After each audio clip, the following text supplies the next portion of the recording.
মাকে কখনো তিনটি কথা বলবেন না। মনে রাখবেন, মা হচ্ছে পৃথিবীর ভিতরে এমন একজন যিনি সব সময় আপনার জন্য কাঁদেন, যিনি সব সময় আপনার কষ্ট বোঝেন। ওই মায়ের সাথে কখনো খারাপ ব্যবহার করবেন না। মা সবচেয়ে বেশি কষ্ট সহ্য করেছেন। আপনি যে দুনিয়াতে এসেছেন, 10 মাস মায়ের পেটে ছিলেন, কত লাতি গুতা মেরেছেন, মা কত লাতি গুতা সহ্য করেছে, আপনাকে কখনো বোঝা মনে করে নাই। প্রসব ব্যথা যখন হয়, একটা মানুষ সর্বোচ্চ 45 ইউনিট ব্যথা সহ্য করতে পারে, কিন্তু একজন মা 57 ইউনিট ব্যথা সহ্য করে। কেন ইমাজিদের আপনি কল্পনা করতে পারছেন কতটা ব্যথা সহ্য করে, প্রসব ব্যথা সহ্য করে তারপর আপনাকে দুনিয়াতে এনেছেন।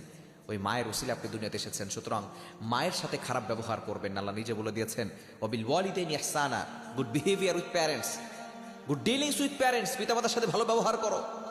মাকে কখনো তিনটি কথা বলবেন না। নাম্বার 1, 1 নাম্বার হচ্ছে, মা যদি কোনো কিছু বলে আপনি বলবেন না তুমি কিছুই জানো না।